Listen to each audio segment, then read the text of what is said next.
책 표지에 보니까 네. 철도에 미친 철학자, 또 거대 도시 서울철도라는 책으로 상도 받으셨더라고요. 네. 안녕하세요. 전현우라고 합니다. 학교를 이제 신촌에서 나왔고 집이 인천이었습니다. 인천에서 신촌까지 오려면 최소 이제 1시간 반이 걸리고 길면 2시간이 걸리죠. 늘 지하철에서 이제 실려가면서 이렇게 이 부조리는 대체 무엇인가? 부조리의 정체를 파헤쳐 보려고 많은 것들을 찾아봤던 것 같아요. 운전면허가 없다고. 맞습니다. 개인적인 선택이십니까? 그렇습니다. 교통지옥에 벗어나기 위해서 사실 개인적으로 선택하는 게 차를 사는 경우가 되게 많아요. 네. 근데 차는 사실 한국에서 굉장히 다양한 의미를 갖고 있는 것 같습니다. 저희 집 차가 경차라서 사실 하차감의 말의 의미를 굉장히 잘 아는데요. 네.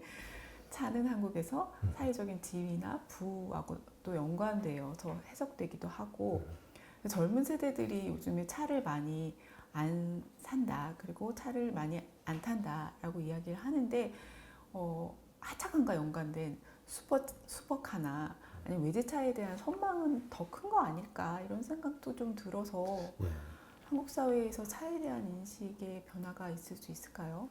차량을 살 만한 소비력이 충분하지 않다는 뭐 알겠는데 코로나를 겪었어요. 그래서 코로나 당시는 그 대중교통은 괴멸적인 피해를 입었고 대중교통 수송량은 아직도 회복이 되지 않았습니다. KTX를 제외한 모든 대중교통 수단의 그런 수송량은 아직 2019년 대비 90% 미만이에요. 버스 같은 경우는 80% 이하로. 그러면은 당연히 이동량 자체는 줄지 않았기 때문에 가장 급격한 승용차 통행량 증가가 있었고요. 그러니까 한국 역사상 가장 승용차가 강조된 시점을 우리는 막 통과한 상태이기 때문에 차량을 타지 않는 세대가 있다는 것에 이거는 사실은 엄살이 아니야. 데이터가 그렇게 말하지 않는다. 전 세계적으로 SUV 시장 점유율이 높아지고 있고 한국의 경우에는 60%까지 도달한 것으로 매년 이제 수 퍼센트씩 오르거든요. 1986년생, 1986년생의 경우 네. 운전면허가 5.76%만 따지 않은 상태예요. 94%가 이제 다 운전면허가 있는 거죠. 그 20대만 지금 조금 적은 거고 사실 인구가 좀 줄잖아요. 그러면 자동차의 지배는 수십 년 이상 계속 갈 것이다. 사실 기후위기와 연관시켜서 철도가 굉장히 중요한 교통수단이 되어야 하는 것은 맞는 것 같은데 철도와 자동차의 효율성 등등을 따지는 데 있어 굉장히 이중적인 잣대를 갖고 있다라고 말씀을 하셨어요. 저희가 철도에 대해 갖고 있는 오해와 편견이 있다면 어떤 것들이 있을까요? 철도가 일종의 토건 사업으로서 이제 늘 평가를 받았었고 상당히 긴 기간 동안 과잉 투자를 경계해야 되는 대상으로 늘 평가를 받았던 것 같아요. 우리 비수도권의 혁신도시가 10여 개 있는데 그중에 철도역이 있는 곳은 김천 혁신도시 말고는 없고 그나마 철도역이 있었던 원주 혁신도시 반공역이라는 곳이 있었습니다. 이곳 같은 경우도 이제 중앙선 철길을 이설하면서 철도 기능을 이제 없애버렸죠. 혁신도시에 역을 세우면 서울에서 통근을 해서 이주를 해오지 않을 것이다. 이렇게 겁을 먹은 거죠. 말씀하신 것처럼 기후위기와 관련해서 그 석유 회사나 그다음 발전이나 아니면 뭐 자동차나 이런 대기업들의 책임도 분명히 있지만 개개인의 삶이 바뀌어야 하는 부분도 큰 것 같아요. 근데 우리나라는 혼잡 통행료나 아니면 유류세나 이렇게 개인으로 돌아가는 문제에 대해서 상당히 부정적인 걸로 알고 있고 그러다 보니 정치권도 굉장히 소극적으로 이런 대책을 고민하고 있는 것 같습니다. 그래서 이런 문제를 좀 어떻게 풀 수 있을까요? 그 혼잡 통행료로 유명한 데가 이제 런던인데 거기는 15파운드를 내거든요. 낮에 이제 런던 도심부로 들어갈 때 환산하면 25,000원을 냅니다. 기업이나 뭐 어떤 뭐 정부 정책이나 이런 것들이 다 좀 개인보다 훨씬 더 큰 행위자처럼 보이긴 하지만 결국 이제 시민들이 동의하지 않으면 얼마나 가겠습니까? 책에서 대안적인 도시 형태로 깍지 모형을 이야기하셨는데요. 조금 낯선 개념이어서 좀 설명을 부탁드립니다. 원래 원조는 저기 덴마크의 코펜하겐입니다. 코펜하겐이 이제 전주 정도의 규모이기 때문에 이제 서울에 즉각 대입을 할 수는 없는 것인데 그럼 전주에서 쓰면 되죠. 사실 생각해 보면은 해안에 있는 도시인데 해안 쪽에 이제 항구 근처에 옛날부터 있던 도심이 있고 이 도심 지역은 빽빽하게 사람들이 모여 살게 할 수 있는 그런 공간이 있는 거예요.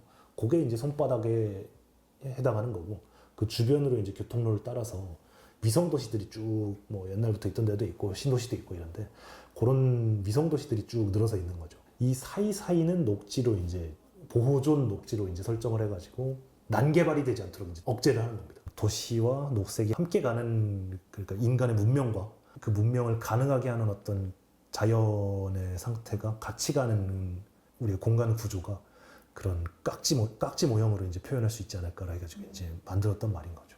이런 미래를 만들기 위해서는 지금 현재 우리가 갖고 있는 많은 문제들을 해결해야 하고, 그게 또 어떻게 보면 돈과 권력과 뭐 가치 배분 이런 문제와 연관돼 있어서 굉장한 기득권과의 투쟁이기도 하거든요. 네.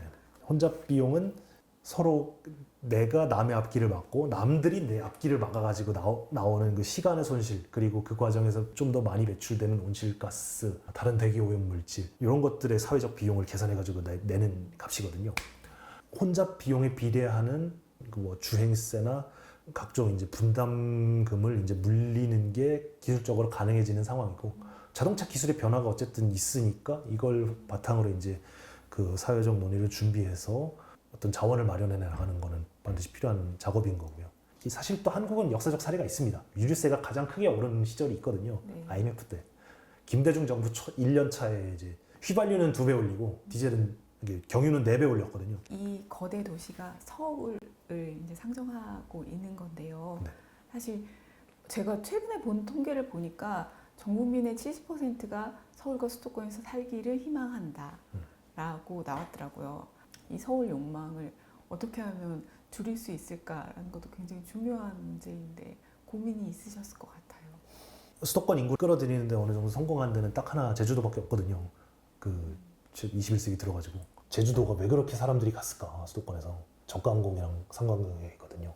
제주항공 개업이 2008년이고 2008년 이전에는 항공교통량도 그렇고 인구도 그렇고 쭉 비슷하게 갑니다. 제주항공의 등장 이후 항공교통량이 늘면서 제주도 인구가 슉 늘죠. 20만 명 가까이 늘었죠. 대도시와 지역을 오갈 수 있는 그런 망이 필요한데, 단지 이제 서울뿐만 아니라 이제 지역 중심 도시와 광역시와 그 농촌 지역과도 이제 연결이 필요한 부분인 거죠. 그리고 그 교통망이 그 가장 이제 탄소 배출량이 적게 들어가려면 철도가 필요한 거고요. 혼잡 비용이나 이런 것들을 말씀드리면서 했던 게, 우리 사실 단체 기압을 받는 거에 가깝거든요.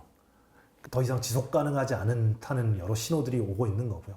가장 대표적인 신호가 기후인 거고, 작게 봐서는 사실 우리가 늘 단체 기압을 도로에서든 지옥철에서든 받고 있는 그 단체 기압 상황일 것이고요. 그리고 이걸 어떻게 하면은 좀 바꿔나갈 수 있는지에 대해서 모두가 고민할 수 있는 주제이기도 하고, 모두가 교통 전문가지만 고통에 시달리고 있는 게 교통인 거잖아요. 교통 경험과 시스템에 대한 이야기를 나누는데, 왜 우리는 매일 거대 도시로 향하는가라는 책에 실린 저와 정 의원님의 글이 하나의 재료가 되었으면 하는 바람입니다.